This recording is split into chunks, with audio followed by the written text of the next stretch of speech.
back. All right. So it begins. What's going on in Animane podcast? Today, it's just me and Caden.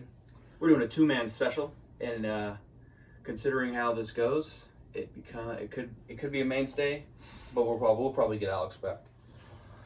Yeah, He's out of town right now, so doing very important, busy things. But pretty funny. The last episode, obviously, I named it the two-man special because 50 minutes in, me and Jackson decided to join the floor. But now it really is the two-man special, the Jaj and Kado show. that's right. That's what you should name it. Jaj and Kado show. Originally, when we first were gonna start this podcast back up, back in when did we start this back up? February. Early this year, February. It was February time. We tried filming an episode in February on my phone, and it was just us two. But my phone was so shit, and it just kept ending, and so we eventually made the first episode with Alex, and that's where it all picked off again. But here we are. Yep, here we are, guys. Yep, still shooting on my phone, my iPhone XR. For OG fans, we shot our first episode in 4K. I thought it was a big deal, but a lesson learned. It took up way too much space. So I have like about 20 gigabytes free of space on my phone, and I don't use it for anything except recording for you guys for the podcast. Yep. So, yep. But yeah, it's just us today. It is October 22nd. Happy birthday, 20. Bob Odenkirk. He's 60 today. I think it's 21st. Is it 22nd? I checked. Don't worry. I was checking because I had to make sure my tweets were in line. Make sure my feed was updated. Oh yeah, that's right. Yesterday was the 21st when Persona 5 dropped. That's right. So Persona 5 is out, and me and Caden are going to be hanging out all day and playing a shit ton of Persona 5. Yep. I was just scrolling through a bunch of Twitter. This guy was rearranging his bookshelves. I don't know if you guys can see it. I don't think they can they? A little bit, but I added 2 more shelves over Two more. there. And he took a bunch of shit from these shelves and really spread them out. So while he was doing that, I was scrolling through Twitter, and I really am feeling the urge to get Persona 5 on the Switch. To be honest. That is an urge. But we'll see. I have to sit on it, because usually when this happens, I impulse buy, and nothing ever comes good. Like, nothing ever is good when you impulse buy. So I got to sit on it for a little bit. But if I do, it's going to be a physical version, because the way I'm seeing it is having a physical version will be cool, and then playing it, it's just a bonus. So Yeah, look, there's physical Persona 5s right Yeah. there. You guys can't see it, but it's there. But yeah, Persona 5 dropped yesterday. I was looking super forward to it. I'm a Persona 5 sucker. I love it to death. I think me buying the PS5 version, thank you Atlas for not making a free PS5 upgrade. Thank you for making me pay $60. at least it wasn't 70. Like, imagine they did that. Oh my god. Yeah, at least it's 60. And I was a sucker and I bought it because I'm an Atlas fan. And I support Persona. So I think it's the 5th version. I think it's the 4th version of Persona 5 I own. If I buy it on the PS5, which I probably won't, maybe, I don't know. If I do, though, it will be the 3rd version of Persona 5 I own. Because I bought the original Persona 5 when they bought Royal, which I had no idea that Royal was just like an updated version with bonus content to it. So I was like, oh, just get this one. And then everybody's like, dude, get Royal. And I was like, fucking fine. I'll get Royal. So I get Royal. And I also have Strikers, which was free with PS Plus a couple months ago. But yeah, I'd have 3 versions of Persona 5. And if I get the Switch version, that'd be 4. Yeah, I have the PS4 Persona 4 Royal downloaded. I have Persona 5 Royal PS4 physical, base Persona 5 Steelbook, and then Persona 5 Royal PS5 version. So 4. And I have Persona 5 Strikers physically, and I have Persona 5 Dancing in Starlight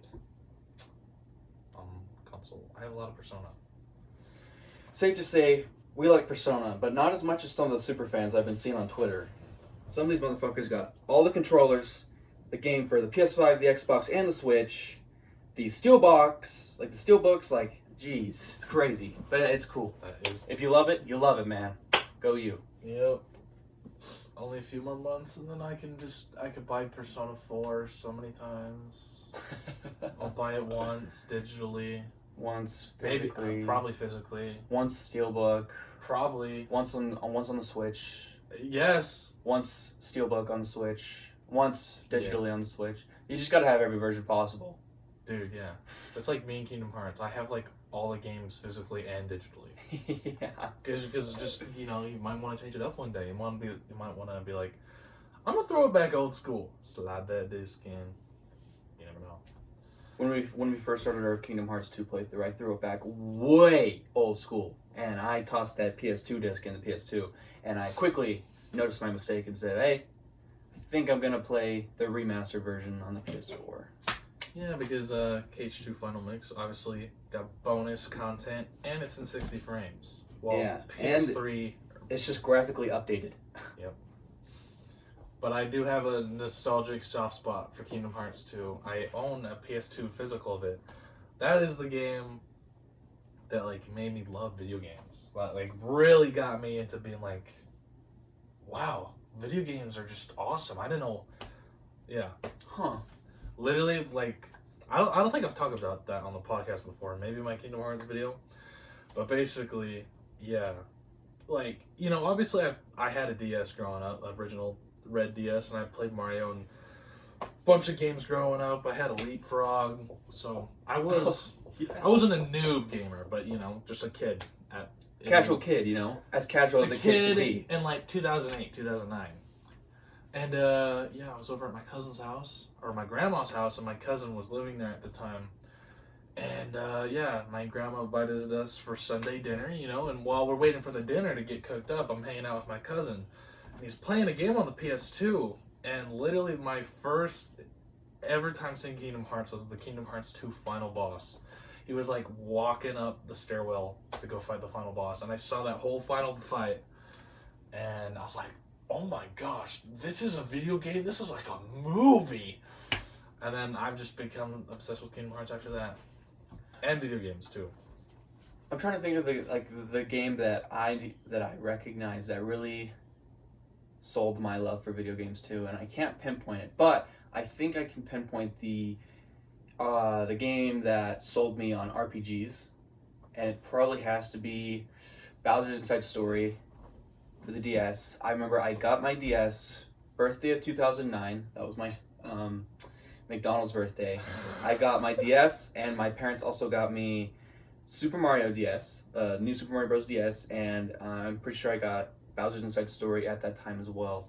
But Bowser's Inside Story was the way more complicated version. I was like a 5-year-old kid. I had no idea how RPGs worked.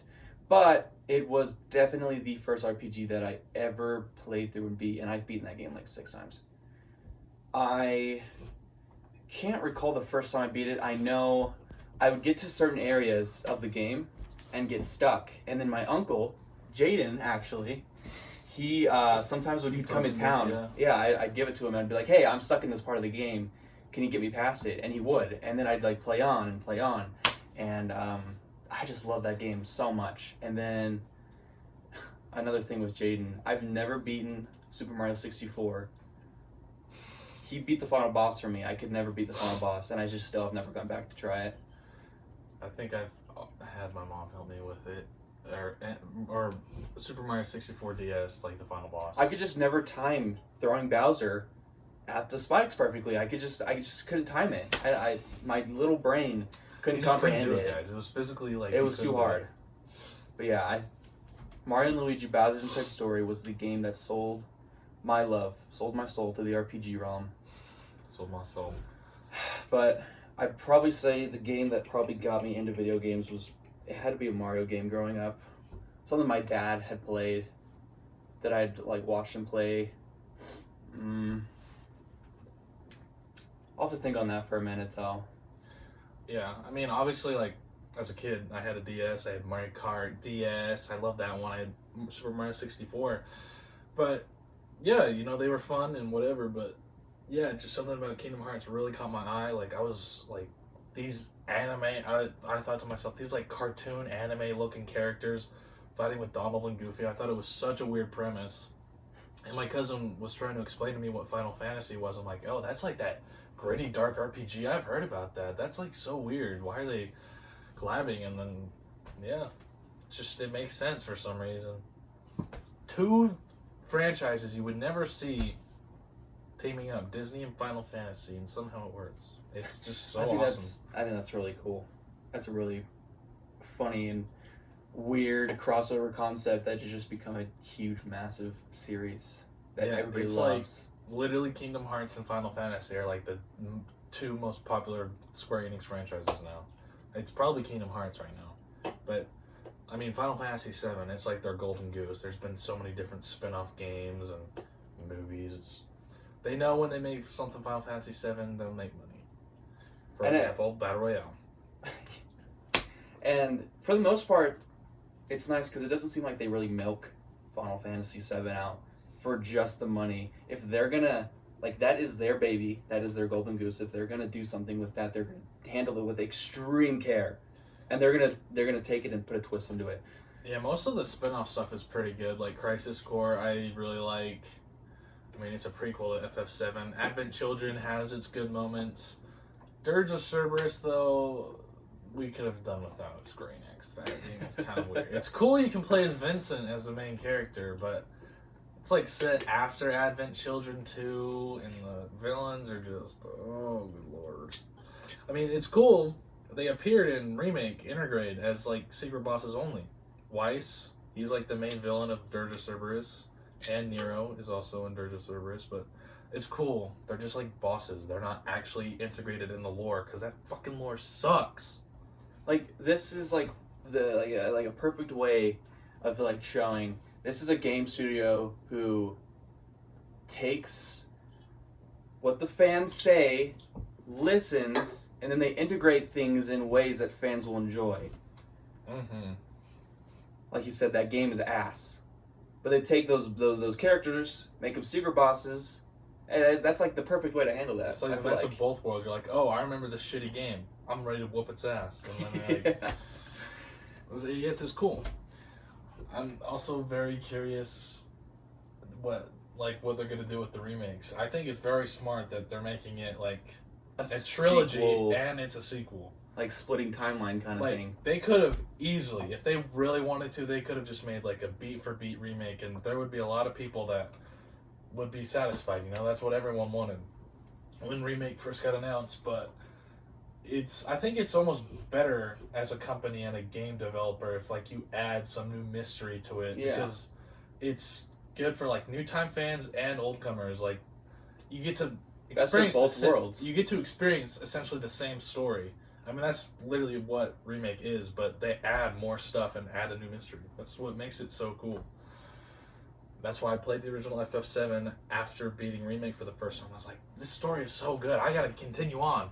And original is nothing like Remake, at least the Midgar section. It was like completely different. Oh, no. But yeah, like Final Fantasy VII Rebirth, when that comes out next year, I'm really excited to see. Like, it's gonna be such a big game, dude. There's so many places the crew goes to. My mind just wonders what they're gonna do. Yeah, dude, I don't think they're gonna fuck it up. I've only experienced a bit of the overworld, but I mean, I'm curious how they're gonna take that overworld and integrate it into the remake style. Yeah, I've heard people say that they don't think it's gonna be completely open world, and I don't think it will be either.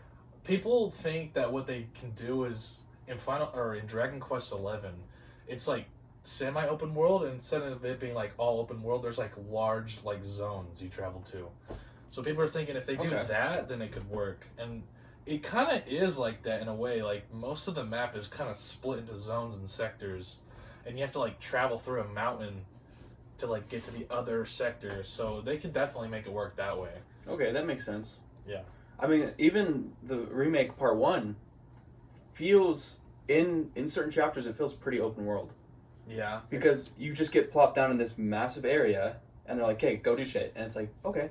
Especially even though it's like a linear chapter story, it still feels pretty open. Yeah, like chapter 14, for example. You could just go straight to Don Corneo's and progress the story, but there's like 9 side quests you can do all throughout Sector 5, all the way up to like Wall Market, in that whole area in between, even back to the church, you can explore and do side quests. And so in perspective, it makes the chapter seem super big and large and long, but it's really not. It's just side quests. I mean, it's just, I'm so excited to see what they do, dude. Oh my god. I better not have to wait fucking forever for free. Yeah, they're handling it super well and with extreme care, and I'm really glad because there's a lot of game studios out there that will just not give a shit. If it comes out of winter of 2023 or like the beginning of 2024, I'm expecting part 3 2027, I bet. But they might already have like most of the assets. True. So probably 2026. Oh. Yeah. That's cool. Square Enix, go you. Only L you've taken is Cloud. Not Cloud. Okay. Kingdom Hearts Cloud on the Switch. Yeah, Cloud and Fortnite. Donald Mustard. Okay, that is Make also it an happen. L. Come on, Square Enix. Just say, hey, Donald, put Cloud in the game, and he'll be like, oh, bet. So what about AMC? Like, they have The Walking Dead in there. Facts. Why can't I have my Jesse Pinkman character? Or Saul. Yeah, or Kim Wexler's feet as a Ooh. pickaxe. Oh, I didn't say that. As a pickaxe. Seriously, though, it's only a matter of time. At this point. I feel like that's the case, but that might be a while away. Because it's not like it's Aaron. Well, actually, never mind. That logic doesn't make sense. But yes, please, Donald Mustard, please just bring Breaking Bad characters. I will buy it all. I'm a sucker. I will buy everything. And please, like, quit trying to capitalize on these new movies coming out. I don't care about Black Adam. I don't think anybody really does. I watched Angry Joe's review for that. And he said, like, the reason he loves it is because there's probably, guys, spoilers for Black Adam. I don't plan on watching it. The post-credit scene teases Superman fighting Black Adam. That's why everyone's going crazy. Because everyone thought Henry Cavill was out of the DCU. Oh yeah, because I also heard talks that they're trying to make a new Superman movie with Henry Cavill again. So maybe they'll do it. Maybe you'll make a good one. But yeah, Black Adam's not good. People gave it like a 4 or 5. It's funny. My coworkers went to like the premiere of it. Like at our work, we have different like Harry Potter houses. So like the head of the house is like one of the shift managers, and so I am in Slytherin.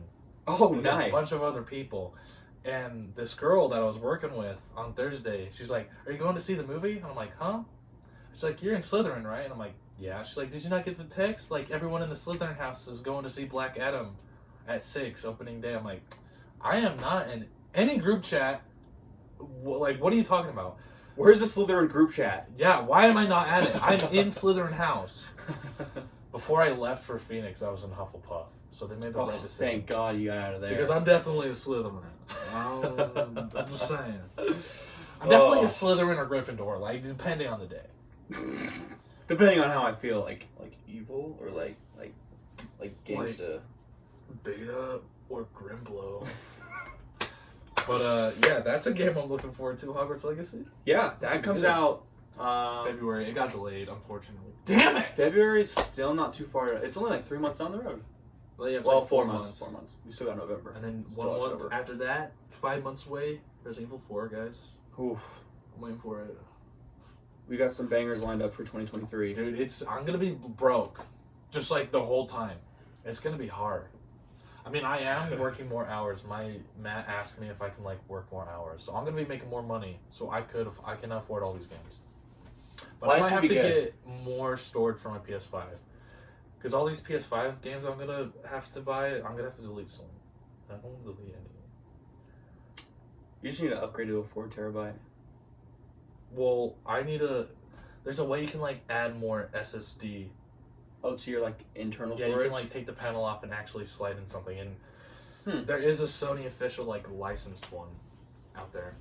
That'd So be I need nice to add because like 800 gigabytes is not nearly enough. Nope. I can have like maybe 3 or 4 games downloaded at a time. Yeah. It's kind of lame, but yeah. Mega lame. Games are gangsta. Yeah. What's been going on this week with us? I worked a full week. Working at Home Depot. Except for Friday, I called it. It was personal. Except for Tuesday. But I worked pretty much every day. Working at Home Depot, working for a team. I work late hours, 7 to 11. Oh, 7-Eleven.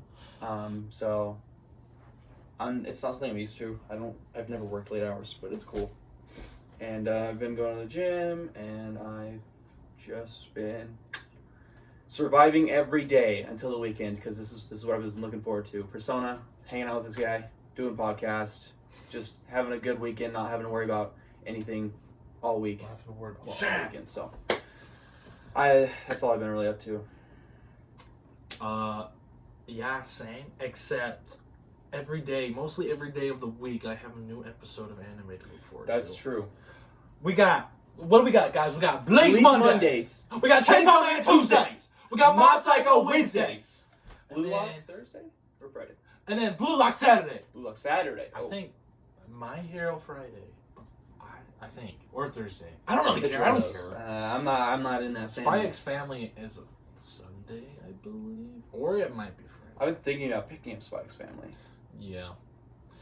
I also I was going to start... I tweeted out, I'm like, I'm going to start Bungo Stray Dogs. Like, I'm going to catch up for season 4. And I tried starting it, and I feel like I'm kind of going through another anime burnout. That's why I'm getting back into Persona, because I want to play a game. So it's just like a 6-cycle carousel.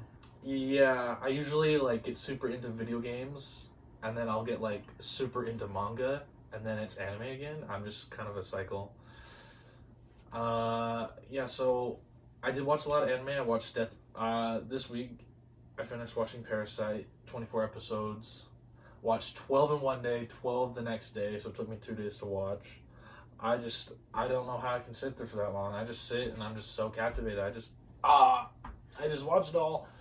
But Parasite was good. I gave it a 7 out of 10 on my anime list. Follow me, guys, so you can see my rankings. I watched Death Parade. Oh, that's right. I forgot you did that. The opening is a 10 out of 10. There is good episodes, but towards the end... They're all like their own story. Yeah. Right.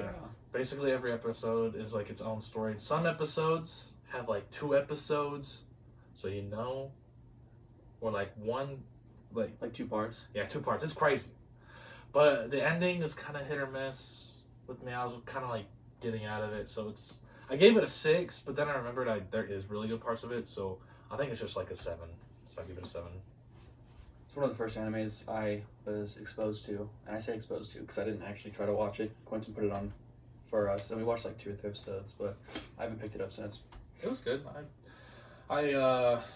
I watch most of my anime now, and dub, guys, don't hate me. It's just easier for me.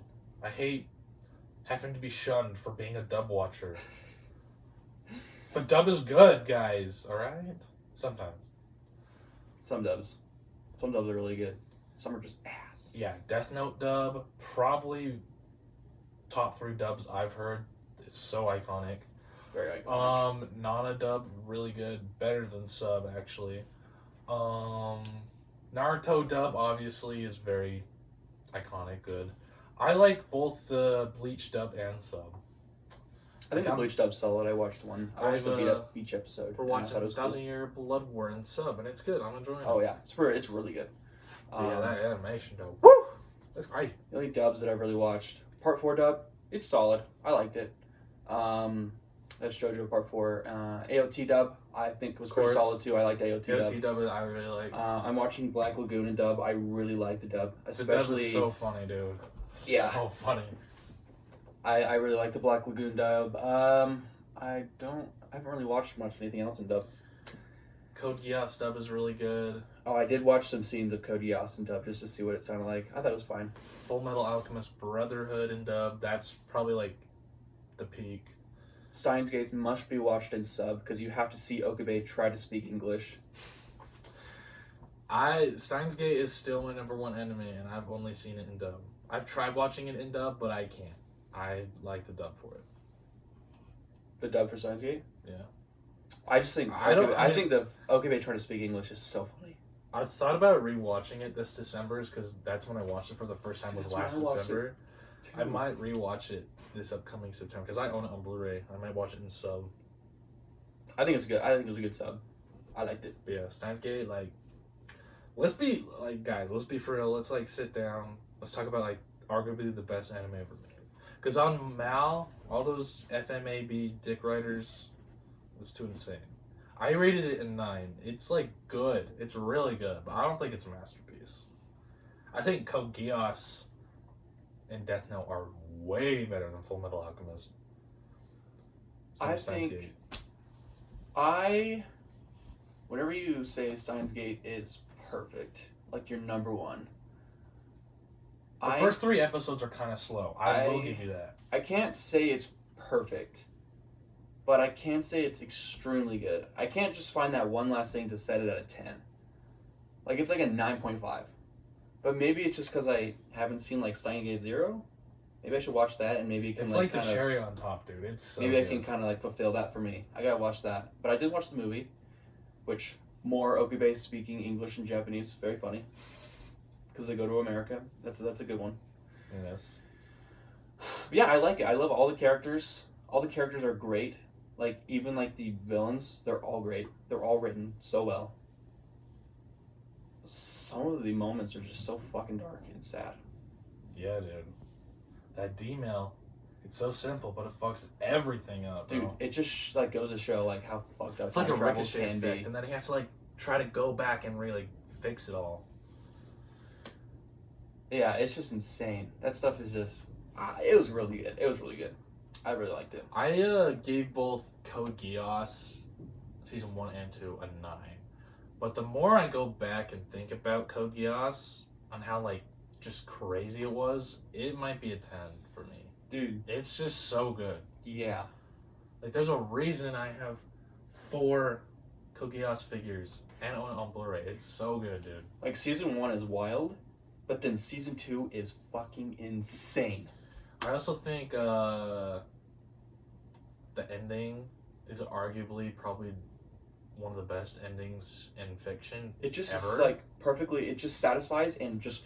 It is the ribbon on top. It is perfect. Perfect. I also think that way about Death Note ending. I've only been spoiled on one thing of Death Note, and that was like when I was first getting into anime. But everything else was a complete mystery to me, and I binged that in 4 days. It was so. I watched the first 20 episodes on Sunday in one day. First 20 episodes. It was so good. And I was just like, the last episode was super like crazy. I was like, oh my gosh, it's all wrapping up. What's gonna happen? And it just played out perfectly. Like, I haven't been spoiled on Death Note at all. You need to watch it. I gotta get back to it. So, I don't know what's wrong with me and why it took me so long to watch it. I have owned the manga box set since like early 2021 or the end of 2000. No, I got this in like September of 2021. But yeah, Death Note. I bought it on Blu-ray like 2 days ago. So good, so good.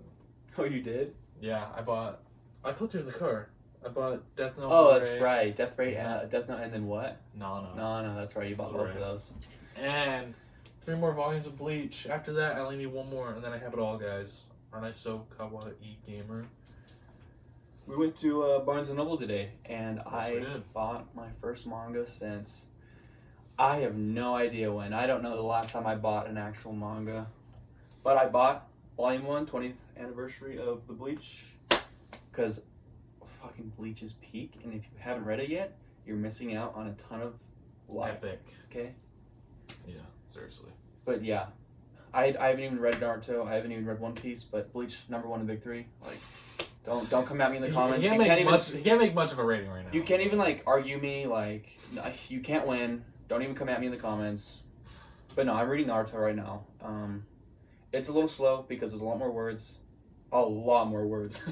And Yeah, One Piece. I'm using Zetsu through the colored manga module, and so when I open a chapter, it'll take like 15 or 20 seconds for like it to actually load, so I can actually start reading. So every time I want to go to the next chapter, it takes a second to actually go. So I can't like just go like I was with Bleach. But I really like it so far. I love his art style, and I love going through. I mean, I've already watched OG Naruto, so it's fun reliving all of that through the manga without the filler in between. Yep. Because Lord knows there's a lot of filler. I mean, that just happens with any shonen anime or any shonen anime that was airing while the manga was still serializing. Filler just happens.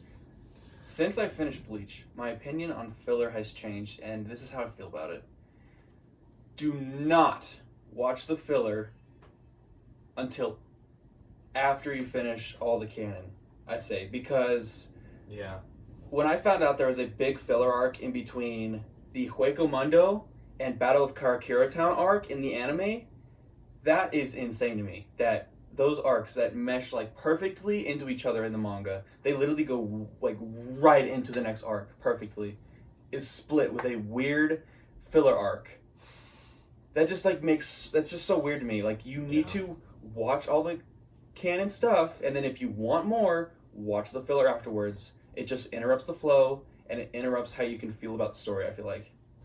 That's how I view Naruto in a sense, is because I've stated this on the podcast before, but I have watched all 720 episodes of Naruto. And you're like, wow, that's a lot. Yeah, especially since there's a lot of filler, and I watched all of it. And I can say that filler, it's like, it can be entertaining, but it's doesn't feel the same because it's not written by the same guy. It's made by the animation studio. They have to make their own story. Yeah. So when I think back on Naruto anime, Naruto OG and Shippuden, I just remember like the actual canon moments, like the invasion on the Leaf Village and the Pain arc and Shippuden and the Fourth Grade Ninja War. Like I remember those canon arcs because they're actually what is good about it. And you just like the filler, just watch that after, or don't even watch it at all. It's just kind of ass. I'm just sitting here trying to think, like, how did they animate this? How did they go from the Hueco Mundo arc into this ninja arc, and then all of a sudden Aizen is invading a fake Karakura town with all of the Arrancars? Because in the manga it goes, like, in the manga, they're in Hueco Mundo, a bunch of captains show up, a bunch of captains go back to the fake Karakura town. You have the fight with Ichigo and Ulquiorra alongside that battle. How do you... I need to like go in the anime and see how they interrupt that. That is just so strange to me. Like if there are two arcs that need to go together to make sense, it's those two. We're gonna have to do some research after this, guys. But yeah. I think Bleach has the most filler out of the big three. Really? Which is unfortunate. Damn. But I mean, at the same time, like, filler lists exist now. It's literally just so easy. I mean, obviously, if you're new getting into anime, you probably won't know that until later on. Because I obviously didn't. I just assumed it was all canon. Just all part of the massive show. I'm like, wow, this show's just really long. It's going to be an epic adventure. It was the like first anime you like really watched. I mean, you know, I've seen all of Dragon Ball Z when I was fucking like 11. And... yeah, I mean, I watched Dragon Ball Super as it was coming out in 8th grade, but besides that, and like a few episodes of Pokemon, I'd never really got into anime, and then I'd say when anime got really popular, like really, really big in the West, is when quarantine happened. Bam, shutdown, can't go outside, and people start going to the internet. Because this is the first time in like history where, well, not in history, but like this, it's something like this crazy, and people just have to stay home and use the internet. First time in this modern age, we could say. Yeah. Like, where that shit happened. I was just like, yeah, no school. Like, I finished the schoolwork for the day. I was just on Hulu, browsing shows. Recommended Naruto. I was like, this looks interesting. I've heard some stuff about anime, and I've heard stuff about Naruto. Let's start it. And I just got hooked, and I cried during, like, the first arc, because, like, nothing... I mean, Naruto is sad. It has a lot of sad parts, but it's not, like, nothing crazy, you know? I mean... the Haku stuff is sad, but like that was the first time I ever cried like super hard to an anime. It hit me so hard. I'm like, damn, these other cartoons, like anime's different. It hits you hard. And yeah, man, anime as a medium, I think is probably like the peak. Like, there's just no other like medium like it. There's so many different stories. Like, there's so many good animes that anyone couldn't experience. My first anime was JoJo, which a lot of people out there are actually surprisingly like surprised, like that I watched JoJo and was able to actually continue enjoying anime, because a lot of people say like JoJo is your first anime is weird. Yeah, Which is fair. People always say like being a JoJo like it's always like when you're a JoJo fan, you're like kind of the outcast because people always view as JoJo as being so weird, but like if you're into it, you're just like unique. Yeah. So like, but JoJo I'd say is super mainstream now. Oh like, yeah. I don't view It's JoJo, super huge now. I don't view JoJo as like a niche anymore. It's very popular. I think it's funny that I do remember a time where like it was a niche though. Yeah. I'd say like the months leading up to part 6 coming out also made it pretty popular. Oh yeah, for sure. Yeah. I remember I was super turned off by like the JoJo art style. When I first remember got it took into this guy anime. forever to actually watch it. Him and Alex would always try to convince me to get Yeah, into it. that's right. I'm like, dude, I just don't like the art style. I tried reading part 1. I tried picking up so many times. And then, yeah, in April of 2021, I'm like, alright, it's all on Netflix. I'm going to just sit down and binge it. I watched part 1 and 2 in, like, the same day. I watched part 3 in, like, 3 days. Part 4 in 3 days. Part 5 in 3 days. Over, like, the span of a week and a half, I binged all of JoJo. And then I read part 6, part 7. I caught up on JoJolion and was reading the chapters as they came out monthly until it came out, which was only like 4 months later. After I caught up, this manga ended. I got into JoJo at like a perfect time. And then True, right when part 8 was wrapping up. And then when that December came, part 6 came out, and yeah, I love JoJo. It's like, I mean, it's literally his phone case right now. You guys can't see it, but this whole time I'm staring at JoJo characters. I'm staring at Rohan and Bucciarati. 2 Brunos and 2 Rohans, which they might probably be Araki's favorite characters because Bruno is more like the JoJo in part 5 than Giorno is. I'm just gonna say Bruno's based. Giorno feels like the Joe Bro. Bruno gets Really, all the he action. does. I still don't know how I feel about part 5. I'm so standoffish about part 5. When I finished it, I enjoyed it, but I kind of like disliked it. I didn't think Diavolo was as cool. I thought he was kind of a weaker villain. Like, I didn't really get his motive. Especially coming off of Kira. He was just like, he did it just because he could. Like, he just had this power and he didn't really have any motives. Like, I'm gonna just do this because I can. I just feel like it. Like, he was the leader of the Mafia too. Like, he was the Mafia boss. Like, I don't understand his motives. Also, King Crimson's kind of super confusing. I still don't know how that works. I don't even know how Golden Experience Requiem works. I just know it's like the most broken stand. I think I've heard, like, I've looked into like can Golden Experience Requiem actually beat Goku? And a lot of people say that Goku will win because Golden Experience, in order to send you into an infinite death loop, you have to have enough power to actually kill that person. So I don't know if if that's true fact, Araki, I don't know if GER could actually kill Goku in that sense. Goku can die. He's not immortal. He can definitely die. But he'd have to, does die a lot. But he'd have to, like, Jorno would have to, like, forward. He would just have to, like, beat him to a bloody pulp and then just, like, punch him through the chest. That's how you kill Goku. I mean, you would have to just send him through an infinite death loop that he can't escape. Yeah. Which, Diavolo probably getting one of the worst fates of all the characters in the fucking universe. He's still dying to this day, guys. He's still dying. Just constantly. As we speak right now, he's just being tortured by Giorno. Yeah. But yeah, Diavolo, like I said, especially coming off of part 4 and off Kira, like, Yoshikage Kira is such a great villain. Mm-hmm. He's so based. Literally Patrick Bateman. His stand is awesome. His character design is great. His motives... He doesn't even show up till, like, episode 20, dude. Episode 20. He literally shows up halfway through part 4.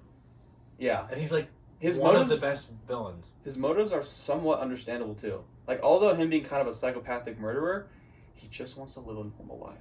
He just wants to be a normal person. It's just like it helps him pass the time. He just lives a normal life, but he does fucked up shit to like he just enjoys it for some reason. And it's just like maybe it's like a take on mental health. Like he can't control those thoughts and feelings he has. Yeah. He just wants to be normal, although he feels this way about this stuff. Literally, he's like a great Patrick villain. Bateman though. He literally is. If Patrick Bateman were a JoJo villain, he is Yoshikage Kira. Facts. But yeah, It's based in 1999, and then 1 year later you have American Psycho. So True. it's like it lines up. it's so facts. Christian Bale, he read part 4 and he's like, I'm gonna base my personality off of Yoshikage Kira. This guy. Confirmed Christian Bale, goated JoJo fan.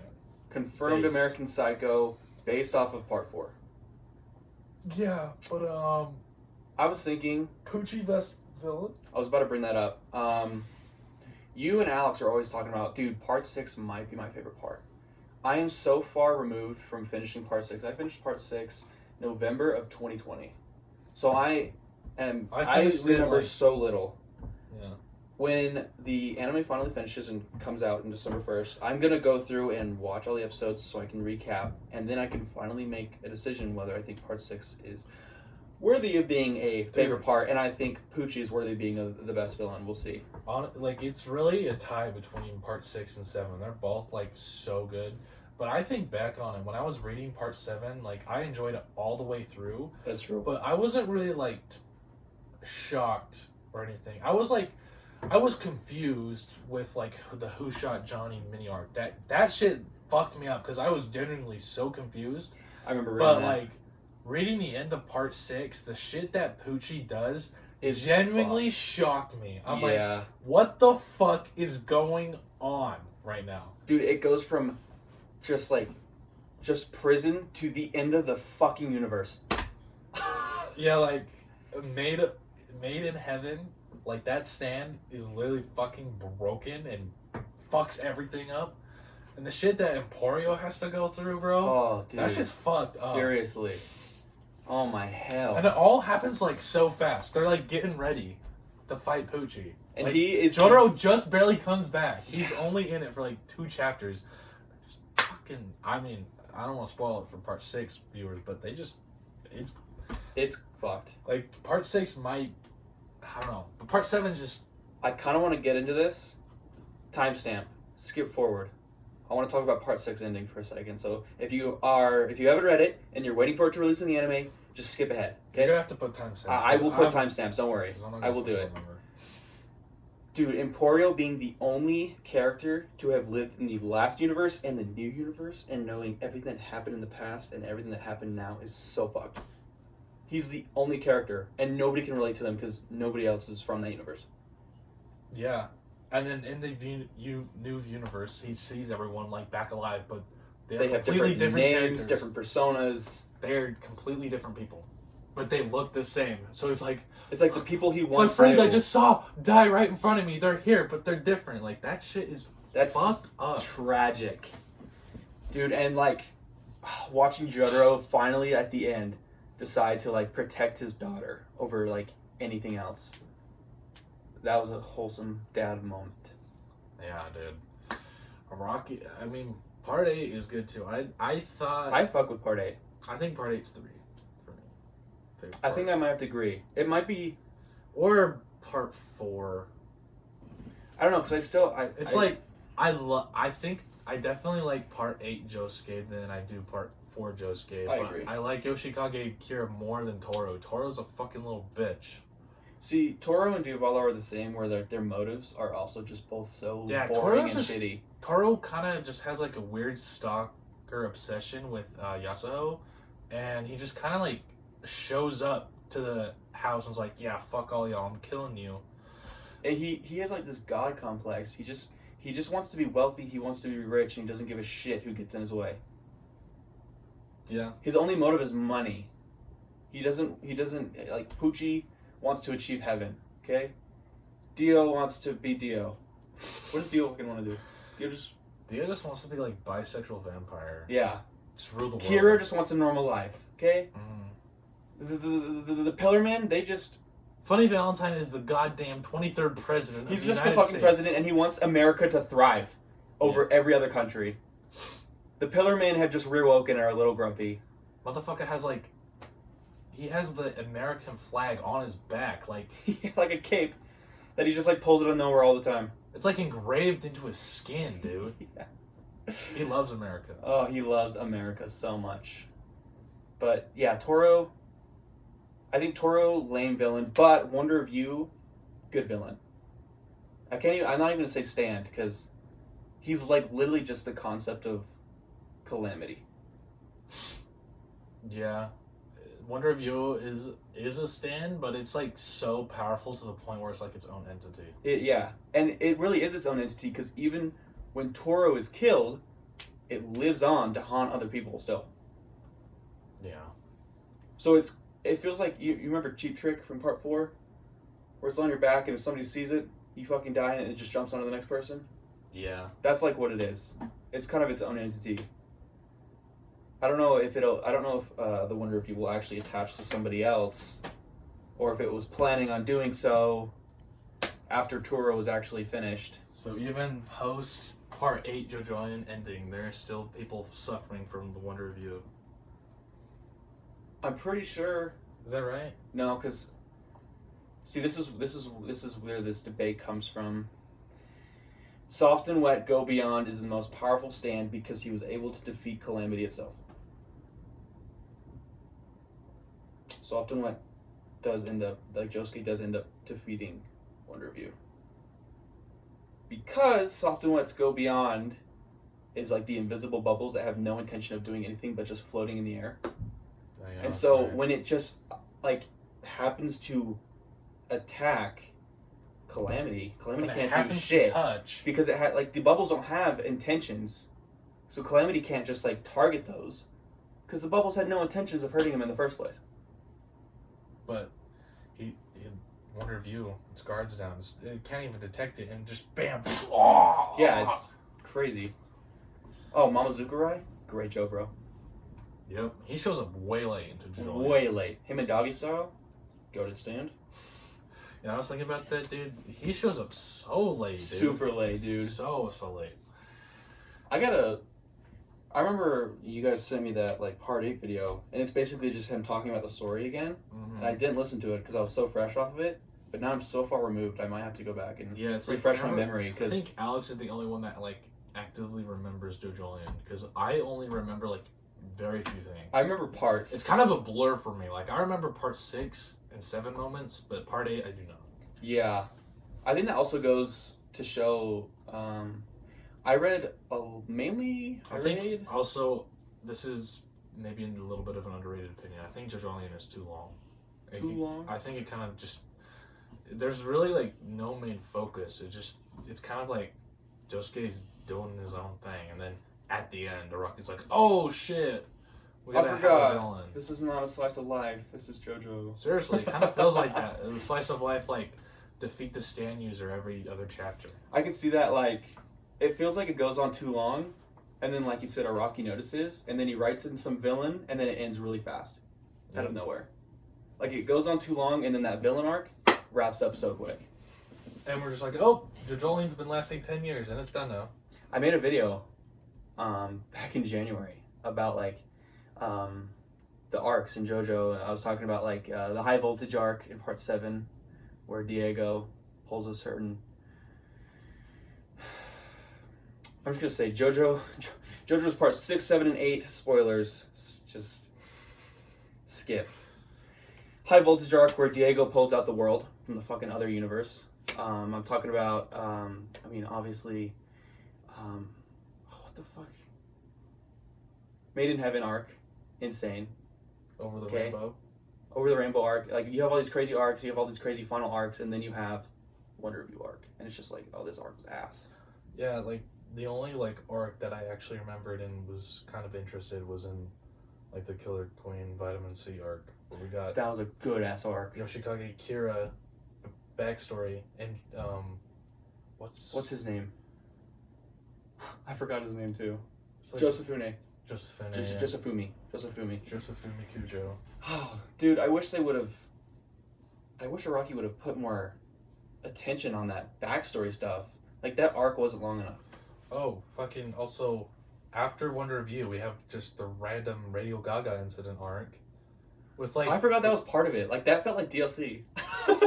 with the Joseph Joestar, like, tie-in of that universe. Yeah, and what's her name from Part 7?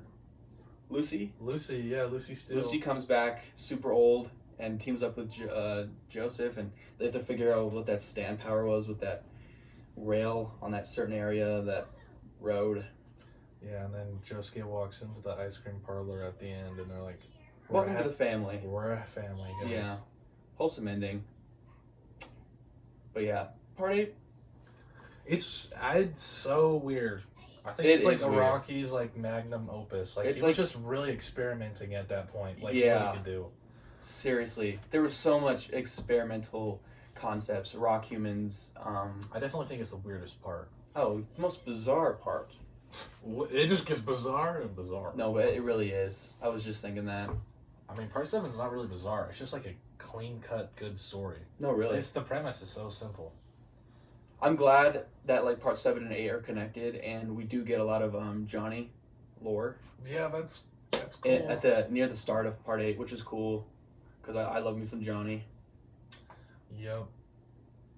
Yeah, he was my favorite Joestar, but I'd have to think about it. Who's my favorite? I just can't. They're all pretty good. My favorite Jobro is still Gyro. Gyro is good. Gyro, my favorite Jobro. I think, yeah, as well. I mean, he beats out Mamazuka-Rai. He beats out Hermes.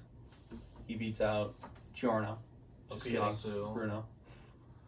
Okuyasu. Okay, second best Jobro, Bruno. Yeah. I agree. Bruno's so good. Bruno goated. Hermes is good Jobro. Yeah. I think I like her more than I do Okuyasu. I think if Mamazuka-Rai was introduced earlier and had more screen time, he'd definitely be up there. But he had very little screen time, and what he did in that little screen time was very awesome, and I love his character, but he did appear and he did die very fast.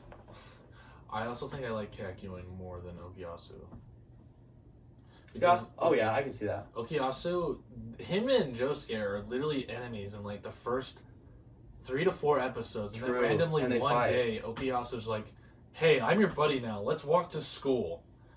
And Josuke does fight Okuyasu for a second, though. Yeah, and I remember being like, are y'all not just gonna like talk about y'all just beefing and fighting each other? Now you guys are best friends. I'm like, Araki, what is this shit? This is so corny. Okuyasu just shows up the next day. Yo, go to school with me. Like, let's walk to school. We're friends now. I'm just like, huh? That is like child writing right there. Araki, I gotta give you that. Like, you're the GOAT, but that's like child ass writing. Oh, right that's there. funny. Yeah, Kakyoin was cool. R.I.P. Donut Hole. Oh, dude, Kakyoin's legacy is not ended though. If you read Demonic Heartbreak, I need to also get on that. which is also goated. There's Which I don't even know when chapters come out for Demonic Heartbreak. We've only gotten 7. They might be monthly or even bi-monthly. I've been checking all the time. This has been a talking point on the podcast, I know, several times, but I always love to bring it up, just to remind y'all that there is not enough time in the world to experience everything. Nope. Not enough time. There are so many manga, anime, movies, Games, everything. any forms of media that I want to get super into, but I just not have the time at all. Which is why we need to develop a way to extend the human life. Which is why we slow need to down slow the aging time. process. Let's have our days be 48 hours instead of 24. Let's see how life changes them. We're gonna slow down the Earth revolving around the sun. Yes, and we're gonna like shrivel up because it's so cold. Yeah. Dude, if you think about it though, time's not even real. It's just a concept. It really is. Time? Time's just a concept. How so? It's something that we like when the first people got put on Earth, say Adam and Eve, time wasn't a thing until we thought of it. Well, I mean, yeah, but Time was invented by humans, not by God. time has always been a thing. Like the concept of just life. Like it's always been there. Yes. But people didn't figure it out till way late.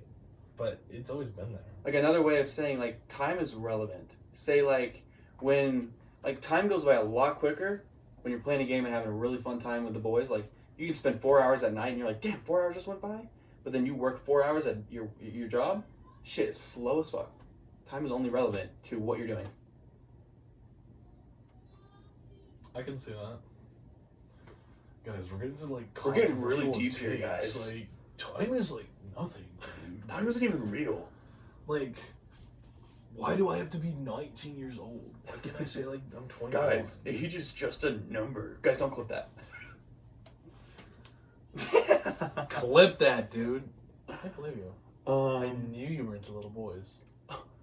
why would you say that specifically? Are you into You little taking boys? Noah to McDonald's to get a Happy Meal? That shit was so Alex weird. was there. I went with Alex and Noah. I know, but you're like, I'm gonna go pick up Noah. We're gonna go get a Happy Meal. I remember being like, Dude, it was this his, brother. it was his birthday. Noah's a good buddy of mine. a good buddy who's 10. He acts like he's our age. That is true. He's He literally, like, if I don't think about the fact that he's 10, I feel like he's our age. Yeah. Because he's just us. I haven't been to a party with him in a minute. Me neither. He hasn't been on. Oh, I was in a party with him on Sunday. When I asked you all to get on, nobody did, but Noah did. And I sat there and did. party with him. I was gonna do it, but I was just like so confident, but I'm like, I don't want to get on. Me and Noah were getting into some deep conversations in the Oh, party. is that right? Like, he asked me, he's like, does the thought of death scare you? And I was like, well, actually, this is going to sound kind of fucked up, but I am actually, like, I'm happy that I know there's an end. Damn, that's brutal. That's deep as fuck, dude. And he's like, yeah, I can see that. And then we started talking about like, oh, you know, you should live your life to the fullest and live every day like you're gonna die tomorrow. Everyone always because says that. you never know when it's gonna end. And we went down some weird rabbit hole. I was talking to a 10-year-old.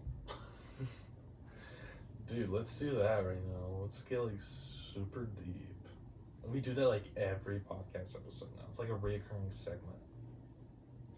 The Deep with Deeper with. Jaj and Kado. I don't think the Deep trademarked that name, so just saying. We gotta come up with like segments. We gotta be like. Yeah, just like Team We're like, G welcome has to with the anime relationship segment. advice. Deeper with the. I need another DDP after this podcast. This is empty. Motherfucker's obsessed with that. Let's talk about that. Okay, This DDP, bro is like cult goated. following with that. It's good. It's good. Oh, I just talk about Is it. it It's the that good? only soda I drink. That's why. That's what I treat it as. I don't drink anything else but that.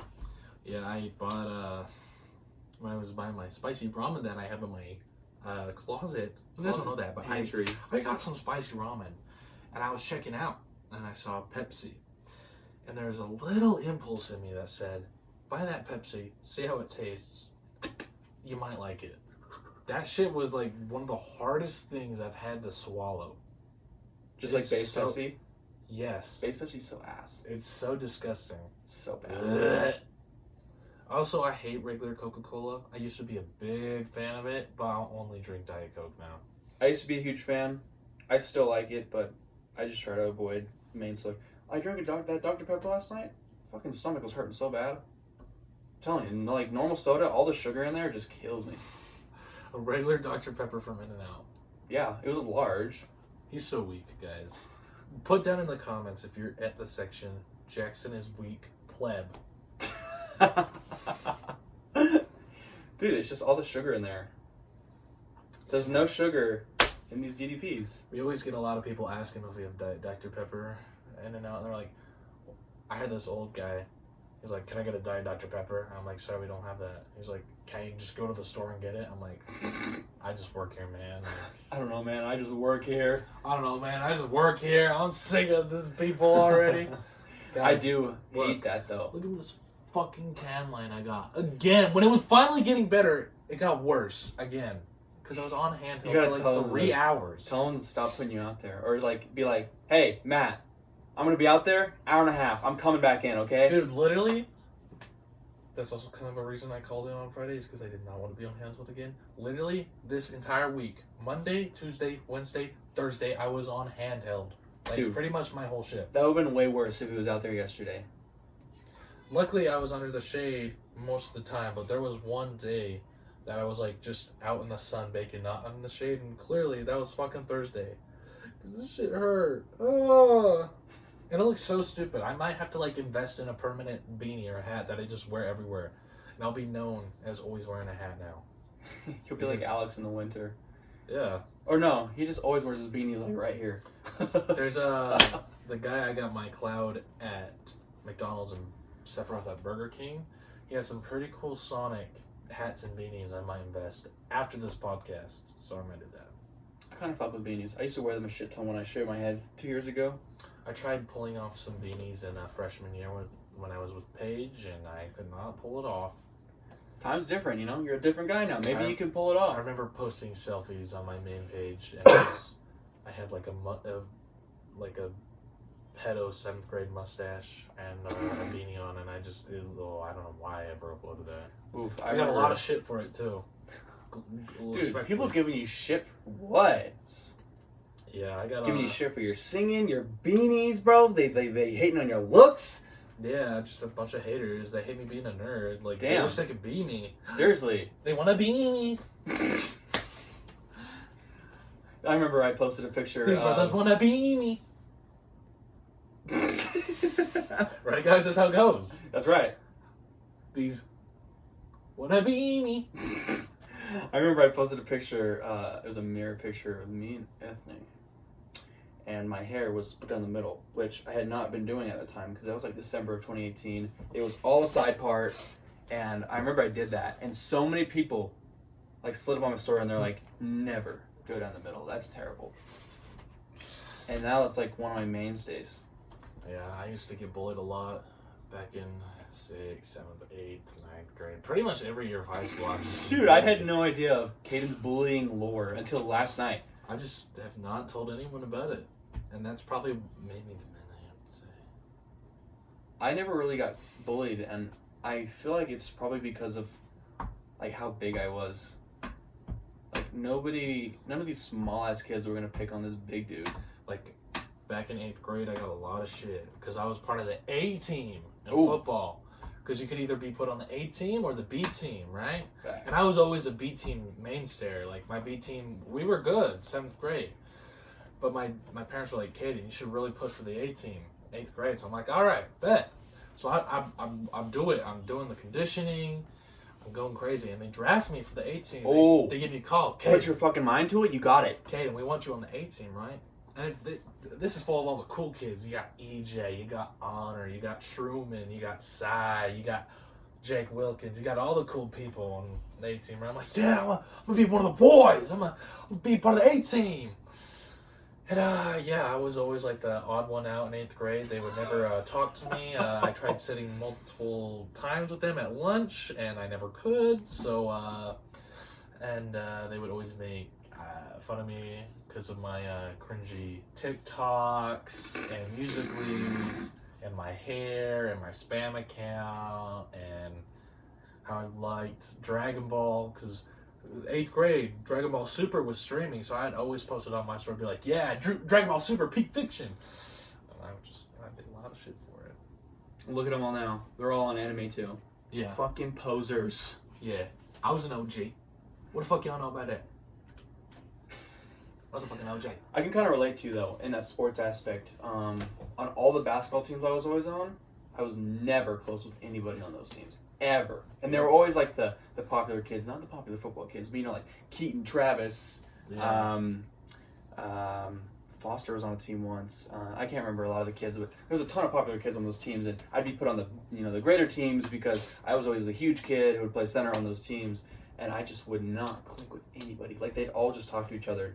Like you said, I was always like the odd one out. I just wouldn't talk to anybody, and I never got made fun of. Like that never happened. But like I just never connected with my teammates like that. So I can feel you. Yeah, the only one that like I'm actually still close with that's actually cool to this day is EJ. He's like the only one that's actually like every time he sees me, he always like catches up with me. He's like still the coolest one. That's nice. But yes, my 7th grade team, we were so close. Parker Burgoyne was on that team, Ashton Stevens, Logan, Ryan was on that team. His dad was the coach. Oh, that's right. Dude, that was a good team. And Seawa was on there. I played with him for football Yep. in 6th grade. And then after that, he went back to Dixie. And then he came back when I think it was sophomore year. Because there's that video of him beating up some kid. Cole for not standing for the national anthem. Yeah. I remember that. Mr. Sharp told us that. We went to like some volleyball or basketball game, and then afterwards we saw Sharp and went up to him and talked to him, and he told us that. Oh, Mr. Sharp. I never went to his office once. I don't think I ever did either. I think Alex did. Yeah. We were in science with him. He told me a story once that we were us 3 in science, and he got sitting there and just playing games. Middle school, fun times. You know, I'm just thinking back. Cambry, she's in 7th grade right now, I believe, and her and all of her girlfriends are going to Staley Farms. And I just think back, dude. I remember going to Staley Farms like 6. I remember I went there every year, 6th through 10th grade. Yeah. My last year I went was sophomore year. Every year I went to like get close with some girl. I'd hold their hand. Pretty much. Like that's what you go for. And she was telling me how like one of her friends was holding hands with a guy and that they kissed. I'm like, dude, this just everything is just the same. Like that's what we were like when we were in 7th grade. That's funny. You're living that again through your siblings. I know, it's so funny. I'm kind of sad though. My Connor says that the graphics teacher is leaving Crimson. I'm really sad. Damn. She was probably my favorite class. I made so many cool things in there. A lot of anime shirts. I made a Breaking Bad shirt. Hold on, guys. German streaming. Breath of the Wild. Brother's late to that. Well, too little too late, German, I'm afraid. I remember freshman year feeling like some hot stuff because we were on the football team, bro. I felt like I was up there. Yeah, I thought we were hot stuff too. Everyone, like, I gotta admit, I don't think I was that popular in 9th grade, but you guys said I was like popular. Dude, in 9th grade. You did a page. Dude, I remember I had like Callie Redfern, Chloe Burt, all on my. Dude, you were more popular than I was, but I mean, I even felt like I was hot stuff. Yeah. Dude, that iconic photo of after the Pineview game with everybody. Yeah. Yeah, and after the They were so cool, Desert guys. Hills game too, that one. They're so lit. I also remember feeling pretty up there sophomore year, the first half at least, because everybody knew me as a TikTok guy. Like, that's who I was. Because my shit was like, I was going hard in the paint with that shit in sophomore year, and everybody knew me.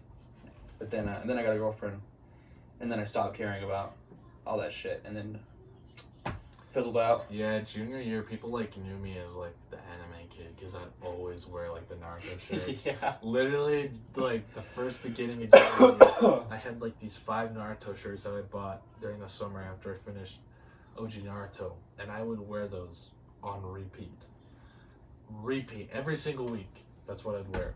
Obviously now I've got like so many, it's hard to pick which one I'm gonna wear today. But dude, at this point I'm just like thinking this podcast episode, the theme is just cycles. We're just talking about different cycles in our lives. this is called the cycle episode.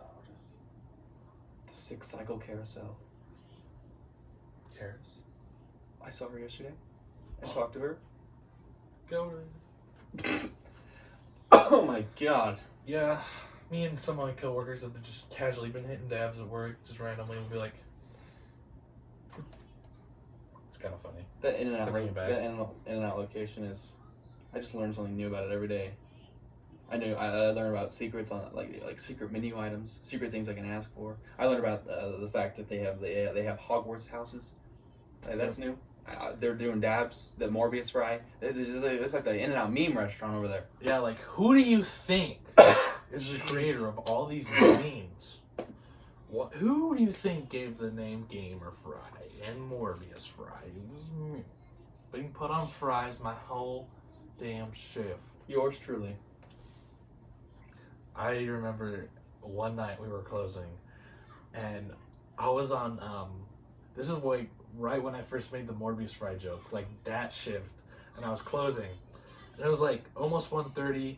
We're all like cleaning up, and no one's come through the drive-thru in a minute, and so we're all still laughing about the Morbius Fry, and they're like, Caden, take the order, and everyone's like, even my shift manager's like, I dare you to say Morbius Fry, like repeat it back as that, and so he ordered. He's like, yeah, can I get a double animal fry and like something to drink? And so I repeated it back. And I said I did the drink, the burger, and then I was like, and the Morbius fry, and that's gonna be blah to go. And that was one of the funniest things. Everybody was like on the floor, dead, laughing. Did the guy in the car just go with it? Like, yeah. He pulled up to the window and he did not catch on. He was just like. I even repeated Morbius Fry to him as I was repeating his order back at the window, and he did not notice. It was so funny. I can't imagine. That sounds hilarious. All your coworkers in the back are losing their shit. Dude, it's so funny. Yeah, I got a lot of names at In-N-Out. Rocky only really calls me Morbius. She calls me Morbius most of the time. Ricky, one of my shift managers, calls me K-Dog. One of the cooks calls me Killer Kato. Anybody be calling you by your gamer tag, Triforce Hero? Nope. Matt, my manager, calls me Mr. Kel. Every time he sees me, he's like, hello, Mr. Kel. Or Mr. Kato. But it's mostly just Kato. Or Morbius. I got integral lore at In-N-Out. I'm like a mainstay there. I'm part. Seriously, you're like lore. Like that. You were like main character of the In-N-Out anime. I have like changed the In-N-Out store, guys. Like, not even gonna front you. Like, that's how long I've been there. I've been there almost like 2 years. He has everlasting effects on that restaurant. Dude, I've worked there so long. I remember when Casing used to work there. That's how long I've been working there. And Jessica too. And just how, Huh? She used to work there. Damn, itching my throat. I think I have tuberculosis. Yeah. I don't know if I have a prankster, but last night I got a text on my phone from a funny little number being like, "Ooh, let's expose his ass." Yeah. His / By the way, ass. they texted me. I get this text last night, right? And they're like, "Is this Caden Kell?" I'm like, yes. Who is this? And the number proceeds to say that Nat says you have a small penis and that you were a dick to her and that you're like you're a disappointment or like you're pitiful or something like that. And then I was like super confused because me and Nat have been like broken up for like 4 months now. And I was like, and I need to know this why. And they replied, you don't. Just wanted to let you know that you're not as nice as you seem. And I was just like, okay, I don't really care what Nat thinks of me or what anyone thinks of me. Like, I'd say I'm nice to most people. And then they said, this phone number is now not in service. And I kept texting like, huh? And they said, stop, in all caps. I said something else and they did #stop in all caps. I'm like, okay, this is really weird. They didn't reply after that. And then 10 minutes later, after I took a shower, I replied, okay, fuck you, in all caps. That was probably one of the weirdest like text message interactions I've ever had in a while. You know what we have right here in our case? We have a case of salty bitches. We have a case of that shit was not funny. #kick. No, #cringe. #not kick. #definitely cringe. #definitely cringe would kill you. Oh, if he got the chance. which I will. But yeah, it's just a case of people having too much time on their hands, people caring too much about what other people think Could have about been them, a prank, but I people thought being insecure. if it was gonna be like a prank text, I would have been.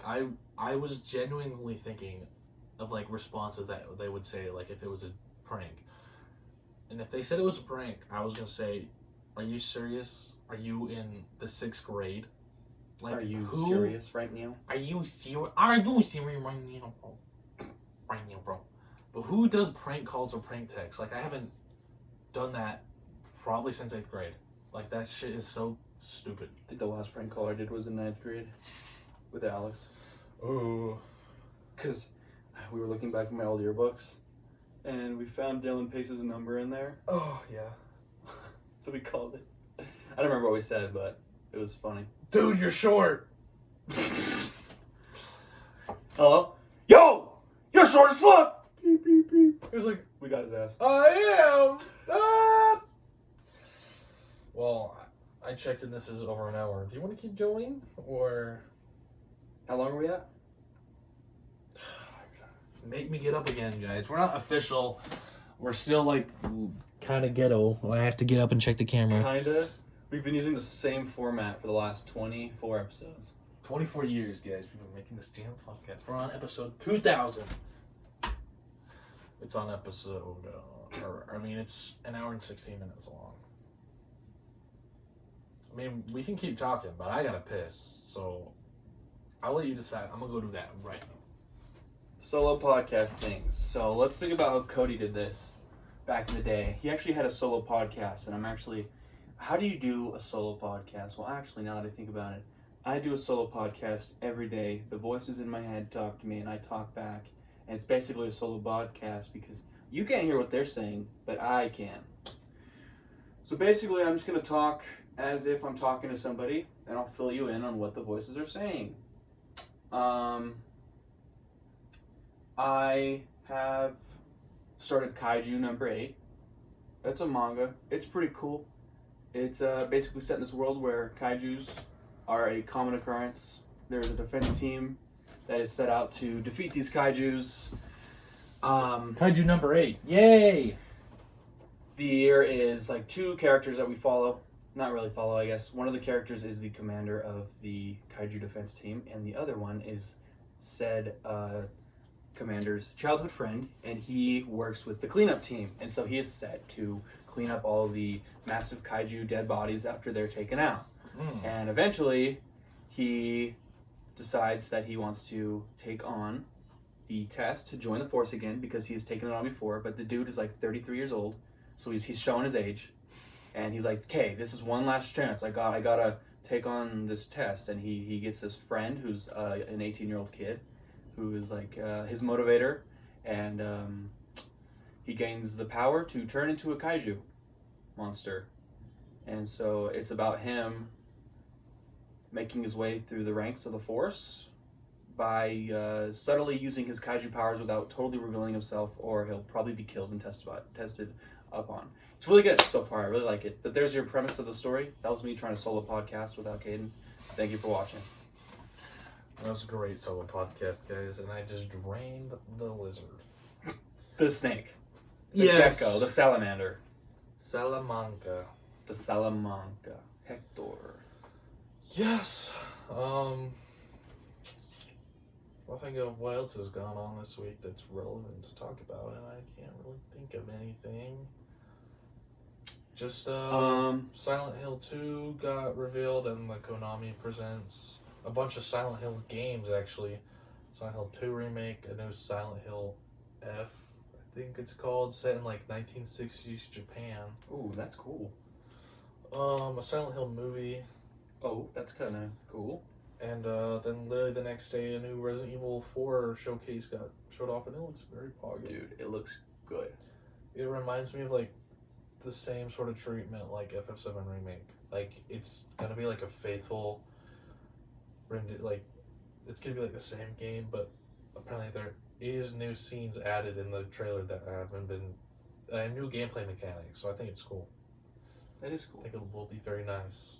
Resident Evil 4, poggin. I started watching, because, I mean, I've heard of Silent Hill, but I don't really know anything about it. So after Silent Hill 2 remake got announced, I started watching like a full 6-hour walkthrough of it on YouTube. I'm like 40 minutes in, and it's so like trippy and creepy. It's cool though.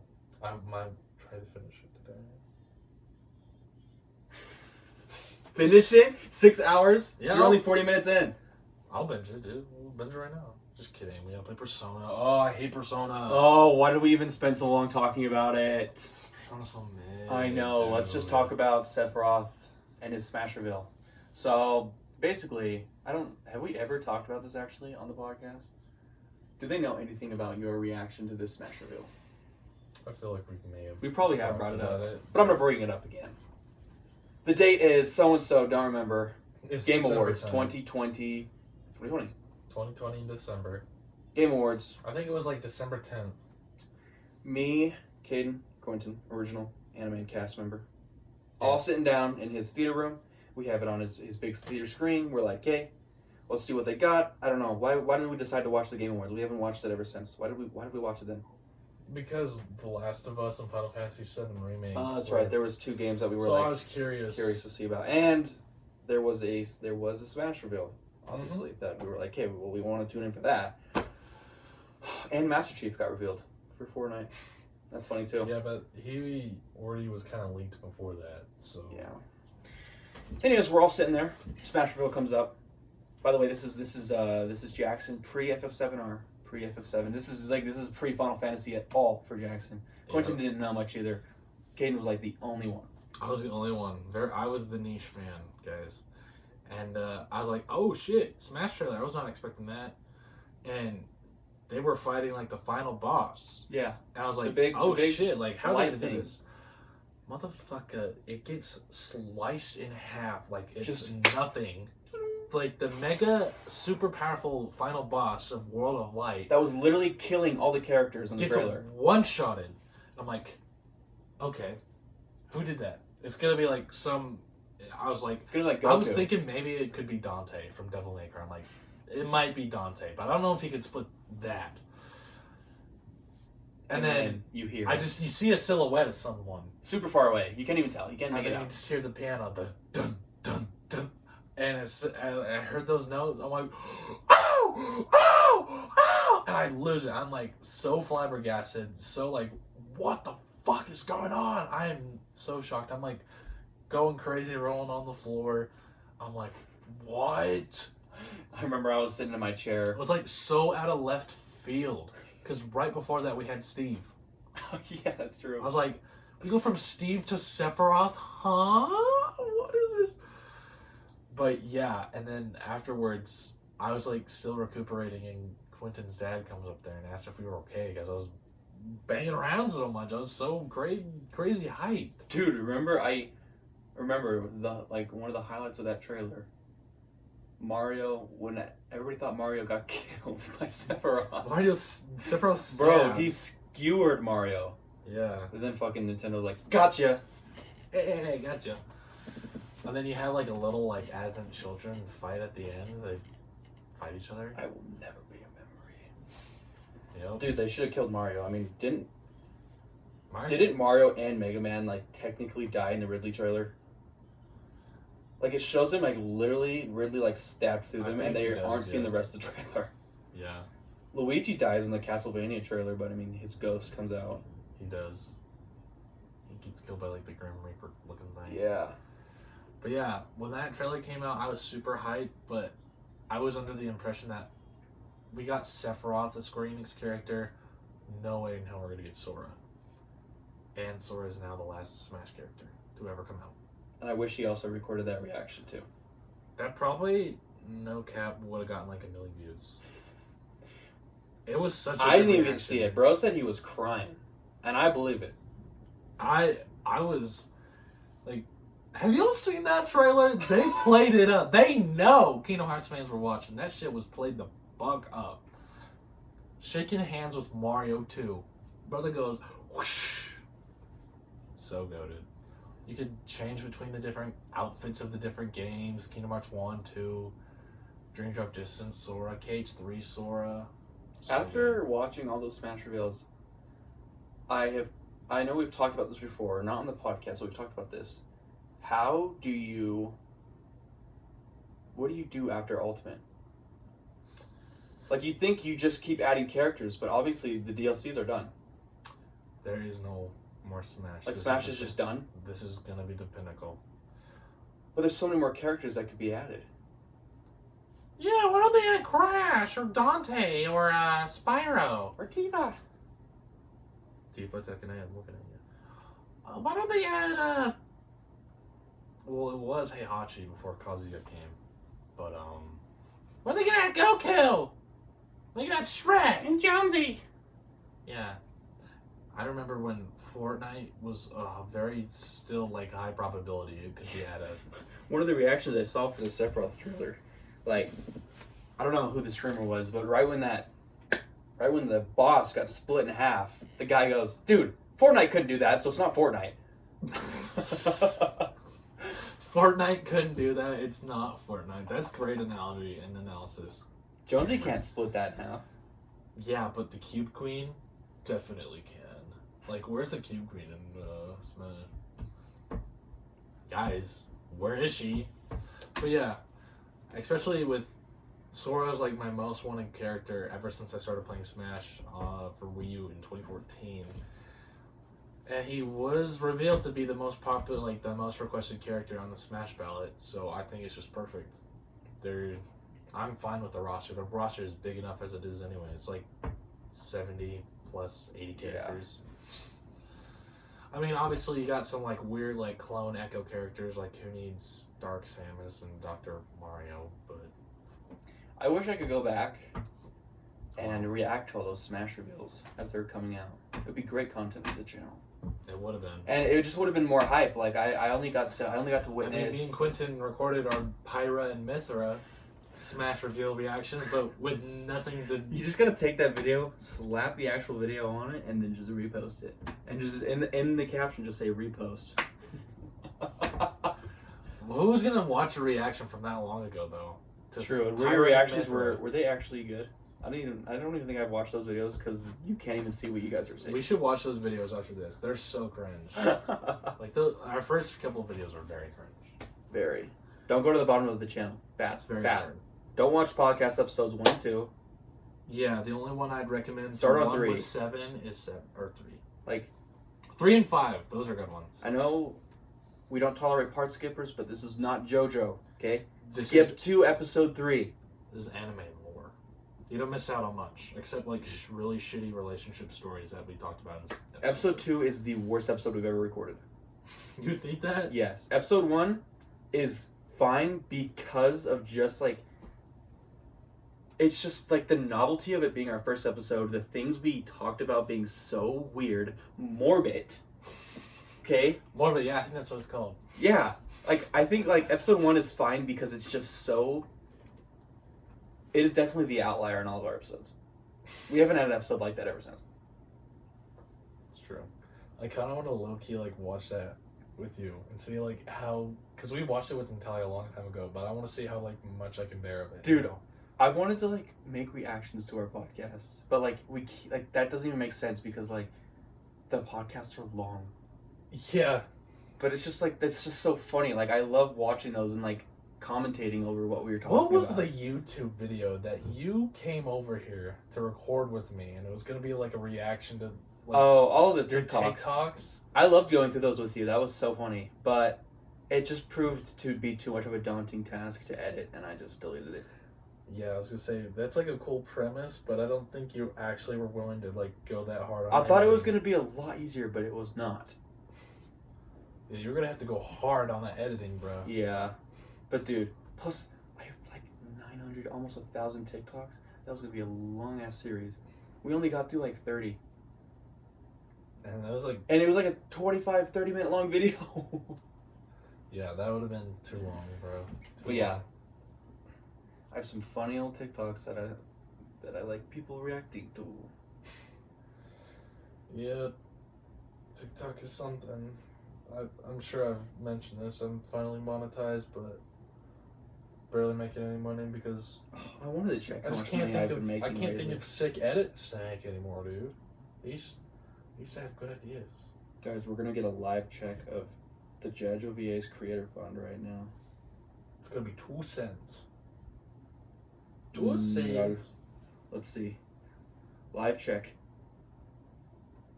Life check, guys. What we got in the bank? $17.84. Damn it. Granted, this Creator Fund's been open since like June. So $17 of me barely doing anything and barely putting any effort into anything over the last couple months. It's not bad. Yep. That is fair. Oh, we are in the hour 30 minutes, bro. Hour 30-minute mark. This might be a perfect time to call it. Okay. This was a long one. I didn't think we were actually filming for this long, but Well, it's really fun to talk to, talk to you guys. Because you're listening. and it's really easy to like talk about things we like without man over here shitting on us for things we like. True. Alex, if you're watching this, fuck you.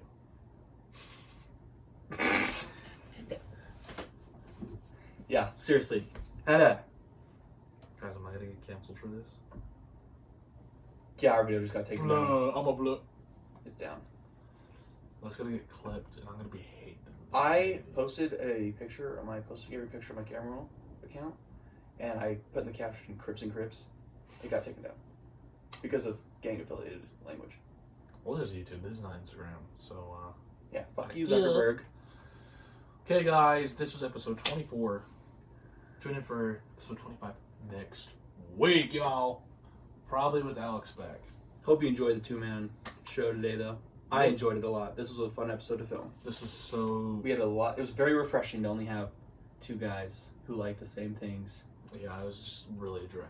Like, I just hated it. Like, What a drag.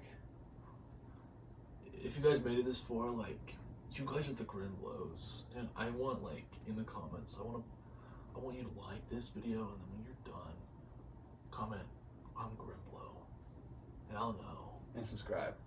Yeah. Well, my fellow Grimblows, from one top G Sigma to the other, it's been fun, but I gotta get out of here on my Bugatti. I gotta get back to playing Persona 5 on the Nintendo Switch. That is fucking real now. That meme is real. Should I put it? That would take too long to save it back. Put that meme at the end of this video. Dude. Alright, guys. I gotta get back to playing Persona 5. Dude, that meme is based in reality now. Yeah, It's canon. that meme is canon. I'm gonna post that on Twitter now. Guys, just finish up the podcast. This meme is relevant. Follow me on Twitter. Don't follow me on Eater Twitter. of Cats. Actually, it's oh no, Bro. I think it's my @ still. I haven't changed my @ but my name is Eater of Cats. You guys, I will never disclose my Twitter because I don't post for y'all. Actually, you probably don't follow my Twitter. I only post for myself and Gaten sometimes. Okay, goodbye, guys. We're gonna drink more DDP and get so crunked off the Persona. Let's go!